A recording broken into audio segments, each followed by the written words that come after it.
Hello বন্ধুরা, welcome to my channel S family blog. আজকে আমি আপনাদের সামনে নিয়ে এসেছি হাঁসের ডিমের কারি। বন্ধুরা, হাঁসের ডিমের কারি প্রায় সবাই আমরা বাড়িতে বানিয়ে থাকি, তবে আমি কীরকম করে বানাই সেটাই আমি আপনাদের সামনে তুলে ধরছি। বন্ধুরা, ডিমের কারি বানানোর জন্য যেসব উপকরণগুলি আমার প্রয়োজন চলুন সেসব দেখিয়ে নিচ্ছি। পেঁয়াজ কুচি, কিছু পেঁয়াজ কেটে নিয়েছি, জিরে গুঁড়ো, ধনে গুঁড়ো, হলুদ,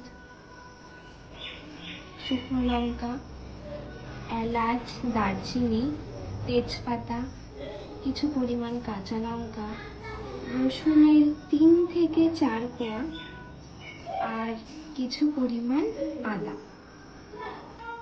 বন্ধুরা, কেটে রাখা পেঁয়াজ, আদা আর কাঁচা লঙ্কা, রসুন আমি এগুলো মিক্সচার মেশিনে পেস্ট করে নেব। এগুলোতে আমি একে একে নুন, হলুদ মাখিয়ে নেব। এবার আমি গ্যাসে কড়াইটা বসিয়ে নিলাম। বন্ধুরা, আমার কড়াই গরম হয়ে গেছে। এবার কড়াইয়ে আমি আমার পরিমাণ মতন, রান্নায় কতটুকু তেল লাগবে সেই পরিমাণ মতন আমি সাদা তেল ঢেলে দিচ্ছি।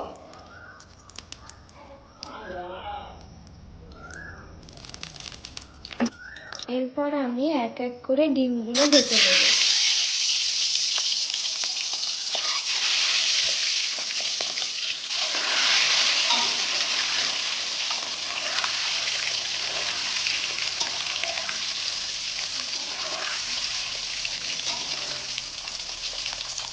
বন্ধুরা, ডিমগুলো আমার ভাজা হয়ে গেছে। এবার আমি ডিমগুলোকে এক এক করে নামিয়ে নেব। এবার আমি সোমবারের জন্য আস্ত এলাচ, দারচিনি গুঁড়ো করে রেখেছিলাম দিয়ে দেব।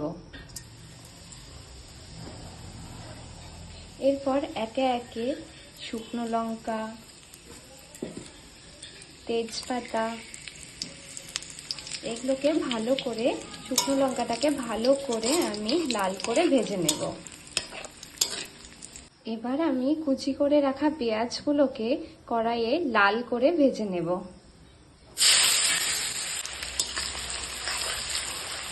পেঁয়াজগুলোকে ভালো করে নাড়াচাড়া দিয়ে লাল করে ভেজে নিতে হবে।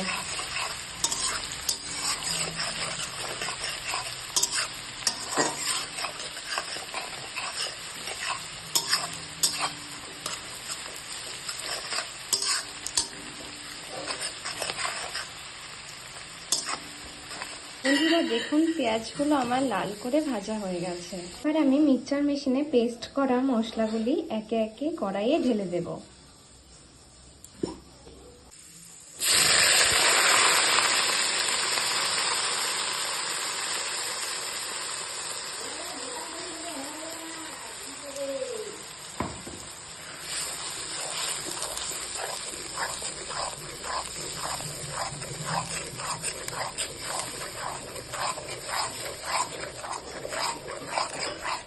এবার আমি মশলাগুলোকে ভালো করে নাড়াচাড়া দিয়ে কষিয়ে নেব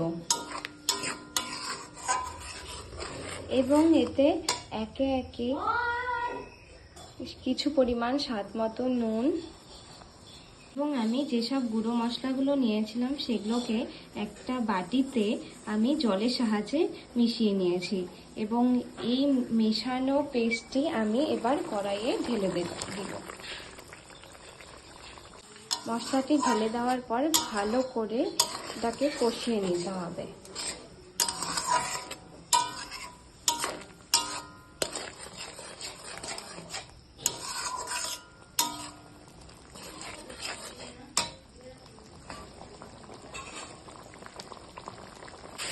বন্ধুরা, মশলাটি 7 থেকে 8 মিনিট ধরে কষানোর পর আবার আমি কিছু পরিমাণ গরম জল দিয়ে কষিয়ে নেব।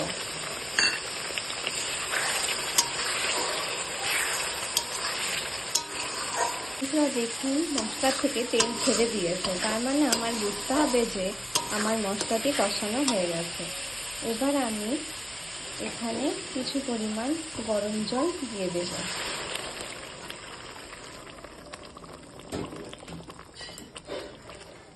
এখন এটাকে ভালো করে নাড়াচাড়া দিয়ে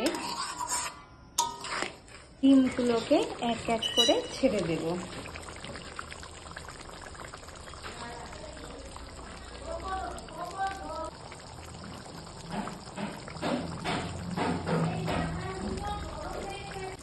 ডিমগুলো দেওয়ার 10 থেকে 15 মিনিট পর আমি ডিমগুলোকে নামিয়ে নেব।